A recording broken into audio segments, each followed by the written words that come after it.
Today I would like to read you one of my favourite books called Giraffes Can't Dance to introduce the value of the month, resilience. And this is a story about Gerald the giraffe, who didn't give up even though he really wanted to walk away. What I'd like you to think about while I'm reading the story is what was difficult for Gerald, how did he feel about it, what did he want to do, and what helped him keep trying, and how did he feel when he eventually succeeded. Okay, right, to read my story I've got Gerald himself to help me today, and here he is. Here's my friend Gerald. Ready to go, Gerald? Off we go. Giraffes Can't Dance. Let's get to the first page. Beautiful illustrations in this book. Gerald was a tall giraffe whose neck was long and slim, but his knees were awfully bandy and his legs were rather thin. Let's see if we can do the pages together. He was very good at standing still and munching shoots off trees, but when he tried to run around, he buckled at the knees.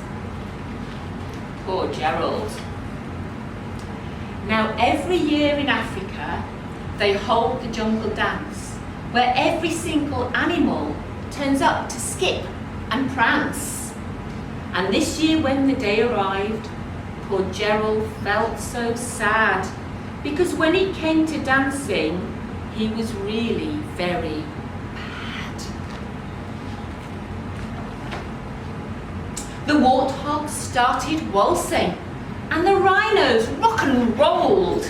The lions danced a tango, which was elegant and bold. Let's get these pages.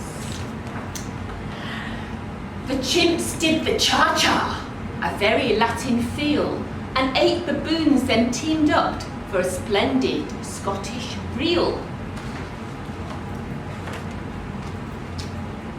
Gerald swallowed bravely as he walked towards the floor, but the lions saw him coming and they soon began to roar. Hey, look at clumsy Gerald! The animals all laughed. Giraffes can't dance, you silly fool. Oh, Gerald, don't be daft. Gerald. Poor Gerald. Gerald simply froze up. He was rooted to the spot. They're right, he thought, I'm useless. Oh, I feel such a clot. So he crept off from the dance floor and he started walking home. He'd never felt so sad before, so sad and so alone. Then he found a little clearing and he looked up at the sky. The moon can be so beautiful, he whispered with a sigh. Excuse me, coughed a cricket, who'd seen Gerald earlier on. But sometimes when you're different, you just need a different song. Listen to the swaying grass and listen to the trees. To me, the sweetest music is those branches in the breeze. So imagine that lovely moon is playing just for you. Everything makes music if you really want it to. With that, the cricket smiled and picked up his violin. Then Gerald felt his body do the most amazing thing.